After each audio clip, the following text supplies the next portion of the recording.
ایسا ہی ہے. رخصت ہو اچھا قاضی صاحب کہ اللہ نے بینائی سے تو محروم رکھا، لیکن اتنی ساری کوالٹیز ان میں ہیں کہ ماشاءاللہ سے آل نبی ہیں، اولاد علی ہیں، حافظ ہیں، ماشاءاللہ سے بہت ہی خوبصورت آواز کے مالک ہے. تو میری دعائیں آپ کے ساتھ ہے کہ اللہ تعالیٰ آپ کی آواز میں مزید برکت عطا فرمائے. قاضی صاحب آپ کی جانب آؤں گا. عقیدہ ختم نبوت آج کا ہمارا موضوع ہے، تو میں سب سے پہلے تو یہ پوچھنا چاہوں گا کہ اس عقیدے کے بارے میں کچھ تفصیل سے بتائیں، اور یہ خاتم النبیین کا کیا مطلب ہے، اس سے کیا مراد ہے؟ بہت بہت شکریہ. محمد رسول اللہ صلی اللہ علیہ وسلم. والذین معاہ اشداء والکفار ورحماء بینہم. اور اسی طرح قرآن مجید فرقان حمید میں نبی کریم صلی اللہ علیہ وآلہ وسلم کا ذکر مختلف انداز میں آیا، لیکن ایک قرآن کی آیت ایسی ہے جو عقیدہ ختم نبوت پر بالکل قطعی نص ہے کہ ما کان محمد ابا احد من رجالکم ولکن رسول اللہ وخاتم النبیین. کہ محمد صلی اللہ علیہ وآلہ وسلم تم میں سے کسی مرد کے باپ نہیں اور خاتم النبیین ہیں، اللہ کے رسول ہیں. پہلے تو لفظ عقیدہ کا معنی سمجھا جائے کہ لفظ عقیدہ عقد سے ہے، ٹھیک. اور عقد گرہ کو کہتے ہیں. ایسا نظریہ، ایسی سوچ جو آپ کی عقل میں ایک گرہ کے طور پہ بن جائے، بالکل آپ اس پہ راسخ ہو جائیں. اسلام کے بنیادی عقائد میں عقیدہ توحید، عقیدہ رسالت، عقیدہ آخرت. جس طرح عقیدہ توحید کی ضروریات میں سے کسی ایک کا بھی انکار کرنے والا دائرہ اسلام سے خارج ہو جاتا ہے.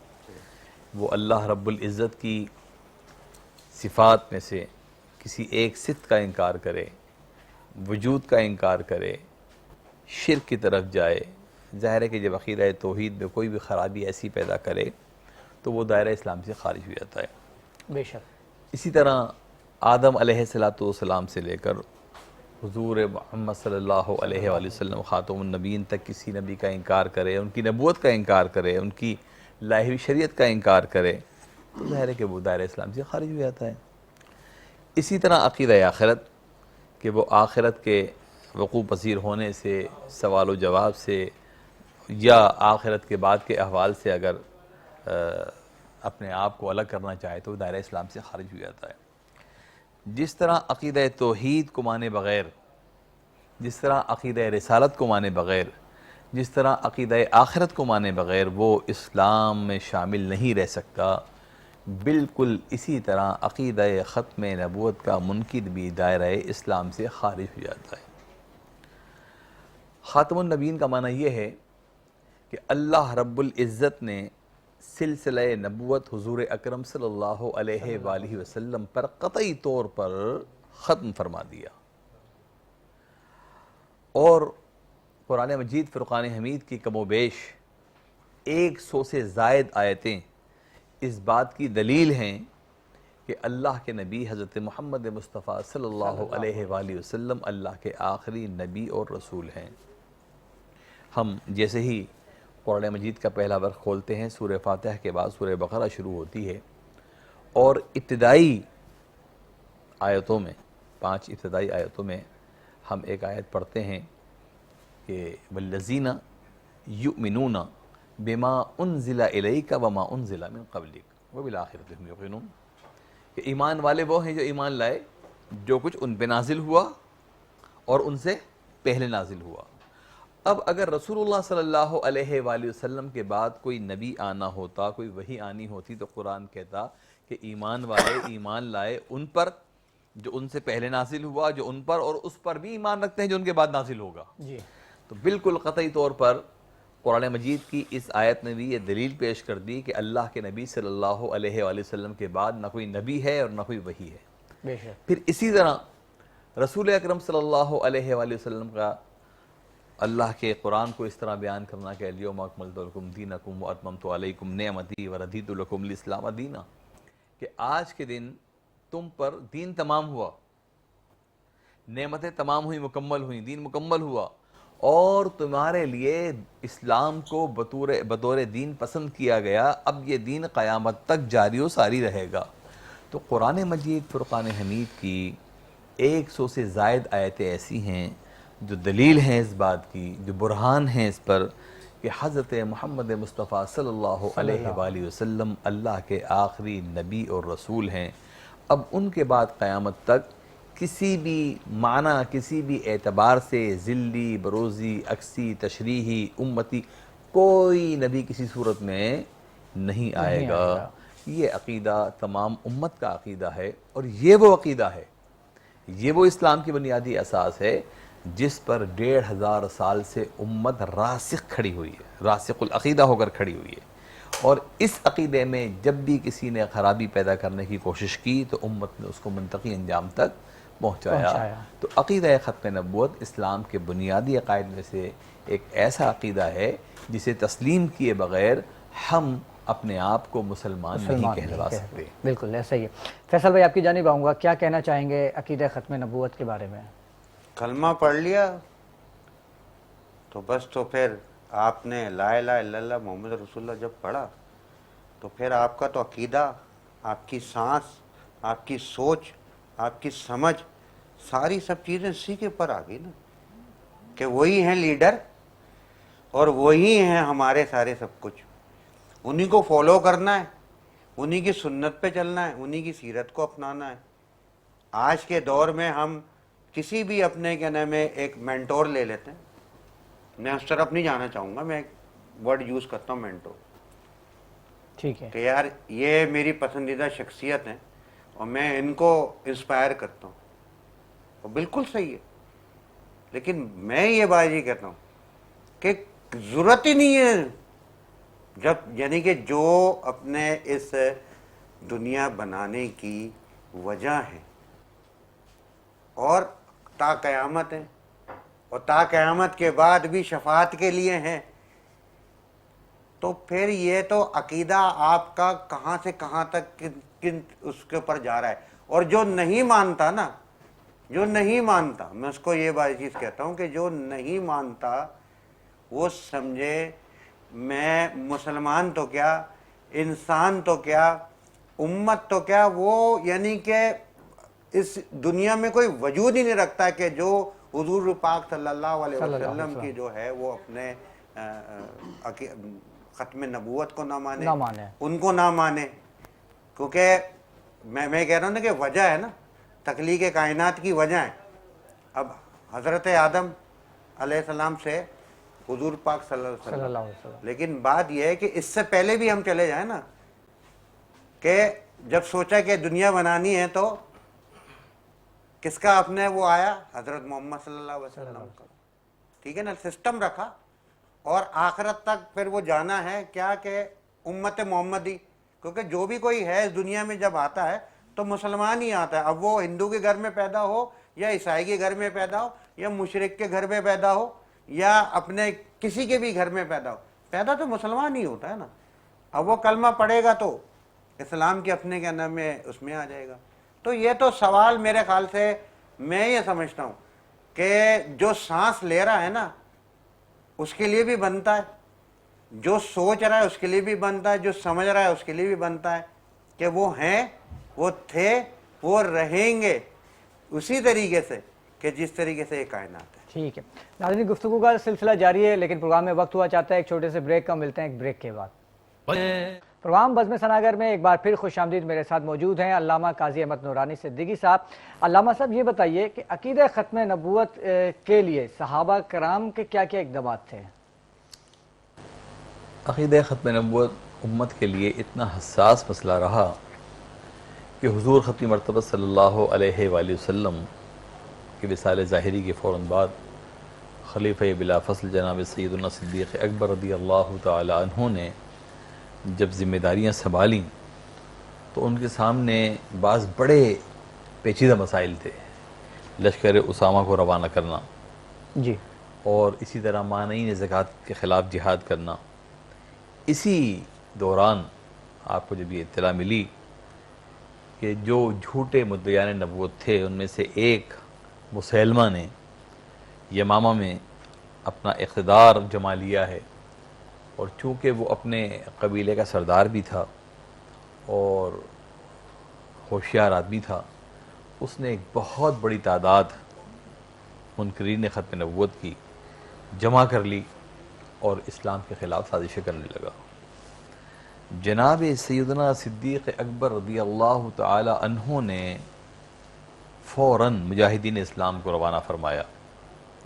ایک بات طے ہو چکی تھی کہ وہ اصحاب مقدسہ جو میدان بدر میں رسول اللہ صلی اللہ علیہ وآلہ وسلم کے ساتھ شریک تھے، بدری صحابہ، اب انہیں جہاد میں نہیں بھیجا جائے گا۔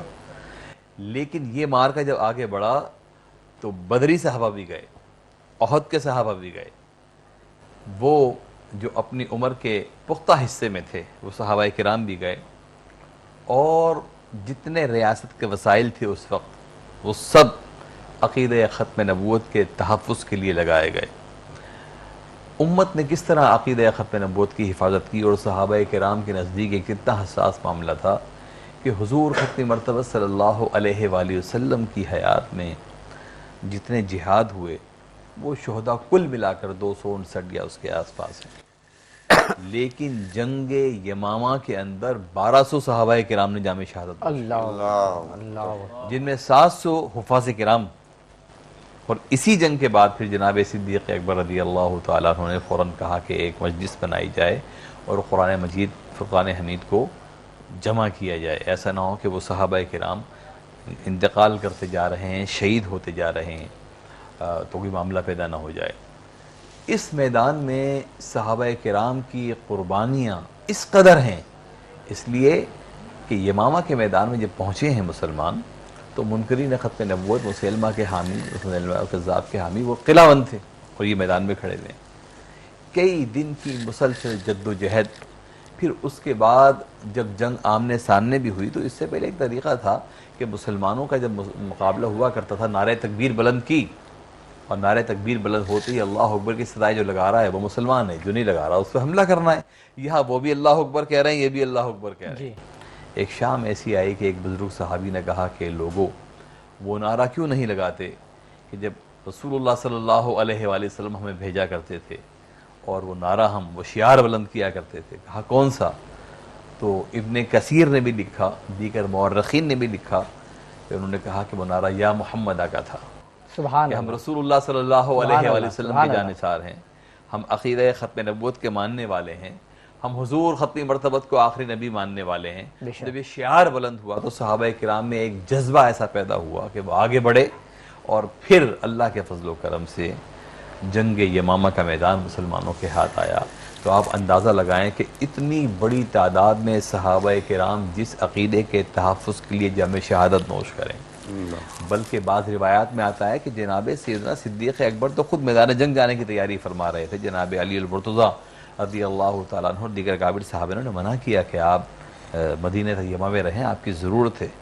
تو عقیدہ ختم نبوت ایمان کی ایسی اساس ہے اور ایسا بنیادی عقیدہ ہے کہ صحابہ کرام سے لے کر آج تک مسلمانوں نے اس کے لیے قربانیاں دیں، اس لیے کہ وہ جانتے تھے کہ اگر اس عقیدے میں کہیں ثابت قدمی ذرا سی بھی کمزور ہوئی تو پوری امت جو ہے وہ ٹکڑیوں میں تقسیم ہو جائے گی۔ بالکل۔ تو عقیدہ ختم نبوت ایمان کی اساس ہے، وہ بنیادی پتھر ہے جس پہ ایمان کی عمارت کھڑی ہوئی ہے، اور رسول اللہ صلی اللہ علیہ وآلہ وسلم کے امتی ہونے کا تقاضا ہے کہ اس عقیدے کی تربیت و اشاعت بھی کی جائے اور اس پر سختی سے قائم رہا جائے۔ بالکل۔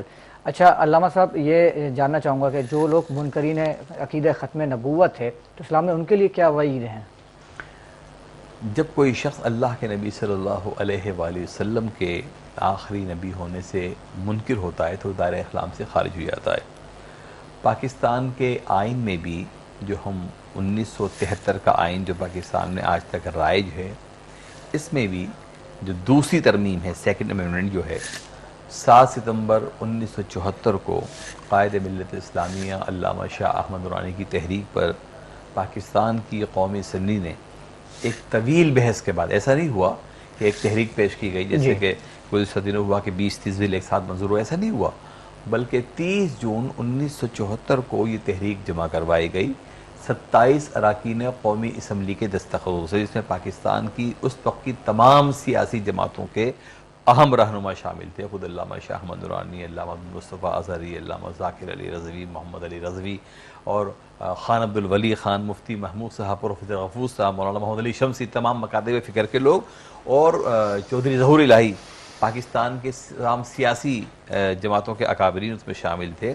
اور جب یہ تحریک جمع ہوئی تو منکرین ختم نبوت نے باقاعدہ کہا کہ ہم اسمبلی میں آ کر اپنے معاملے کا دفاع کریں گے۔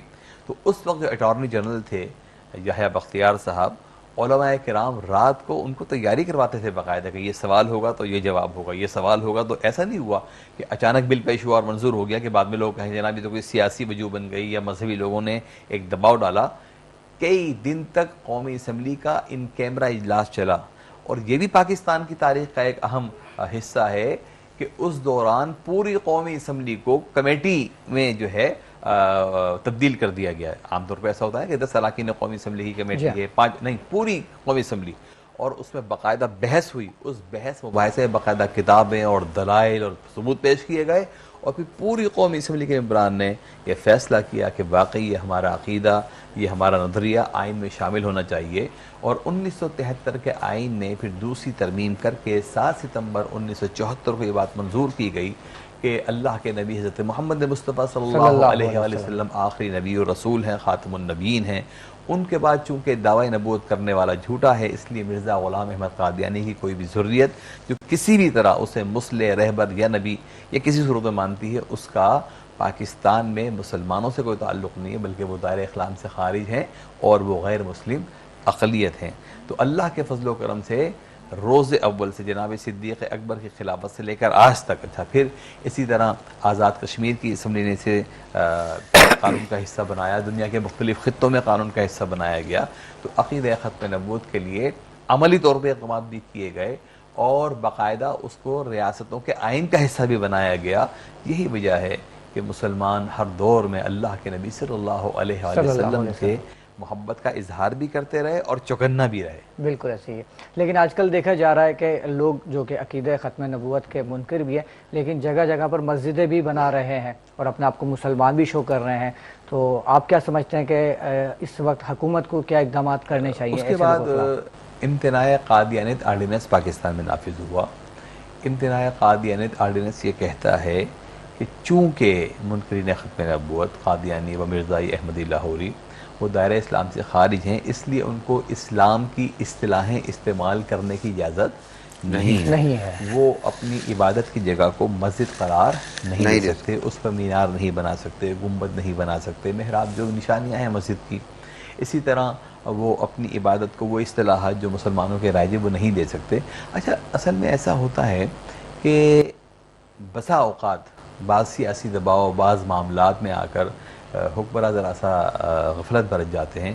یہ ہمارے ایمان و عقیدے کا حصہ ہے، اور الحمدللہ پاکستان کی تاریخ میں دیکھیے نا، خود جب یہ آئین علماء کرام تبدیلی کروانے کے لیے کھڑے ہوئے تھے تو خود ذوالفقار علی بھٹو صاحب اور ان کی پوری ٹیم کی حمایت حاصل کی گئی۔ اس کے بعد آنے والے حکمرانوں میں جنرل ضیاء الحق کے دور میں امتناع قادیانیت آرڈیننس آیا، اس کے بعد میر ظفر اللہ جمالی وزیر اعظم رہے، انہوں نے اس معاملے کے اندر بڑے دلچسپی کا مظاہرہ کیا۔ تو الحمدللہ پاکستان کے حکمرانوں میں بے شمار خرابیاں رہیں، لیکن ان میں سے اکثریت عقیدے کے معاملے میں جب بھی انہیں یاد دلایا گیا، ایسا ہوا کہ انہوں نے غفلت برتی، لیکن یہ اللہ کا بڑا کرم ہے، جب یاد دلایا گیا تو انہیں یہ بات معلوم تھی کہ عقیدہ ان کا بھی ہے اور انہیں بھی ایک رات قبر میں گزارنی ہے، اور انہیں بھی یہ بات معلوم تھی اور باور کرائی گئی کہ میدان حشر میں شفاعت کا معاملہ تو رسول اللہ کے ہاتھوں میں۔ کیا بات! قاضی صاحب، ہمارے اس پروگرام کا مقصد بھی یہی ہے کہ اپنا حصہ ڈالتے جائیں، اور کیا پتہ بروز قیامت یہ پروگرام ہی ہمارے جو ہے بخشش کا سامان بن جائے۔ بالکل۔ اور اسی بات کے ساتھ میں ملتمس ہوں سید فرحان صاحب سے کہ نذران عقیدت پیش کریں۔ اللہم صلی علی سیدنا مولانا محمد وعلی آل سیدنا مولانا محمد وبارک وسلم وصلوا علیہ۔ ایک کلام ہے پروفیسر اقبال عظیم کا، اکثر محفلوں میں سے کہا جاتا ہے، وہی میں یہاں پیش کر دیتا ہوں۔ سبحان اللہ، ماشاءاللہ، کیا بات ہے حافظ صاحب، کیا ماحول آپ نے بنایا۔ اللہ تعالیٰ آپ کو سلامت رکھے۔ اور اسی کلام کے ساتھ پروگرام میں وقت ہوا چاہتا ہے ایک چھوٹے سے بریک کا، اور ملتے ہیں ایک بریک کے بعد۔ پروگرام بزم سناگر میں ایک بار پھر خوش آمدید ناظرین. جیسا کہ ہم کہتے ہیں کہ نئے ٹیلنٹ کے لیے ہمارا پلیٹ فارم حاضر خدمت ہے. نہ صرف نئے ثنا خوان رسول ہمارے اس پلیٹ فارم کا حصہ بنتے ہیں بلکہ آج ہمارے ساتھ ایک ایسے شخص موجود ہیں جو کہ ہوسٹ ہیں جناب شیراز خان صاحب. السلام علیکم. وعلیکم السلام. کیسے ہیں آپ؟ خیریت سے ہیں؟ الحمدللہ. ہمارا آج کا پروگرام اب سے آپ نے لے کے چلا اور آپ کے کندھوں پہ بہت بھاری ذمہ داری پڑ چکی ہے. جی انشاءاللہ. شروع کریں. دیکھنے والی تمام ناظرین کو میری جانب سے السلام علیکم. ربیع الاول کا مہینہ چل رہا ہے. نبی کریم صلی اللہ علیہ وسلم کی پیدائش کا مہینہ ہے. نبی کریم صلی اللہ علیہ وسلم کا ارشاد ہے کہ جو شخص مجھ پہ روزانہ 10 دفعہ درود شریف پڑھتا ہے اس پہ اللہ تعالیٰ 100 رحمتیں نازل فرماتے ہیں. سبحان اللہ سبحان اللہ. تو ارشاد کس کا ہے؟ نبی کریم صلی اللہ علیہ وسلم کا. اور اللہ تعالیٰ ان پہ 100 رحمتیں نازل فرماتے ہیں جو ان پہ 10 مرتبہ درود پڑھتا ہے. تو جس نے آج درود نہیں پڑھا ہے تو وہ آج لازمی ایک دفعہ درود لازمی پڑھ لیں صلی اللہ علیہ وسلم. اسی طرح ہمارے ساتھ موجود ہیں، جیسا کہ ہم نے کہا تھا کہ ہم نئے نعت خوانوں کو پیش کریں گے، تو ہمارے ساتھ ایک نئے نعت خواں موجود ہیں حمزہ عمر. میں ان سے درخواست کروں گا کہ وہ اپنی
محمد نور مجسم تیری ایک نظر کے طالب، تیری ایک سخن کے قرباں صلی اللہ، تیری ایک سخن کے قرباں.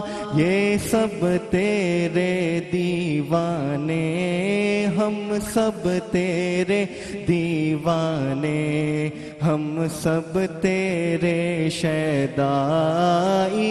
یا محمد نور مجسم، یا حبیبی یا مولائی، تصویر کمال محبت، تنویر جمال خدائی. یا محمد نور مجسم، تو رئیس روز شفاعت، تو امیر لطف و عنایت صلی اللہ، تو امیر لطف و عنایت. ہے ادیب کو تجھ سے نسبت، ہے ادیب کو تجھ سے نسبت. یہ غلام ہے تو آقائی. یا محمد نور مجسم، یا حبیبی یا مولائی، تصویر کمال محبت، تنویر جمال خدائی. ماشاءاللہ ماشاءاللہ. اللہ تعالیٰ آپ کی آواز میں اور برکت عطا فرمائیں. آمین. اسی طرح ہمارے ساتھ ایک دوسرے ثنا خوان مصطفیٰ موجود ہیں حافظ مدثر ملک. ان سے بھی میں درخواست کروں گا کہ وہ اپنی آواز میں نذرانہ عقیدت پیش کریں. جی مدثر. صلی علی نبینا،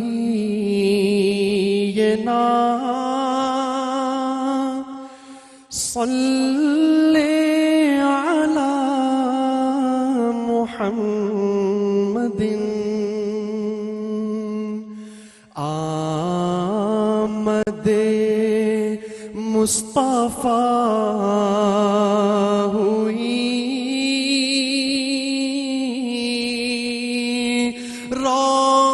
روشن زمانہ ہو گیا جس کے حضور ہو گئے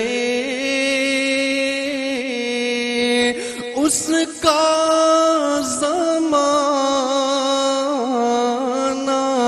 ہو گیا صلی علی حبیبنا صلی علی محمد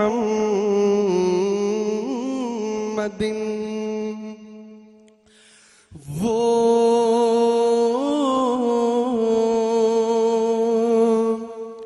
شمع اجالا جس نے کیا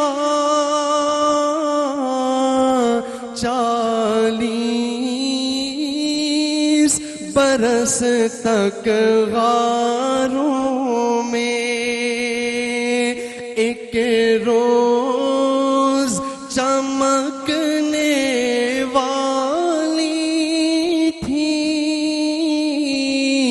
سب دنیا کے درباروں میں گر ارض و سما کی محفل میں لولا کلام کا شور نہ ہو یہ رنگ نہ ہو گلزاروں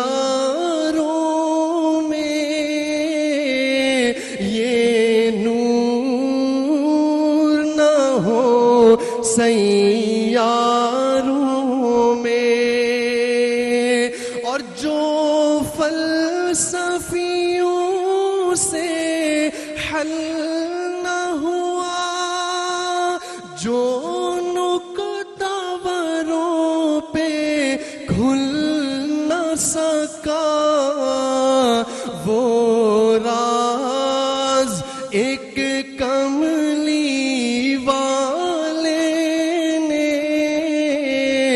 بتلا دیا چند اشاروں میں وہ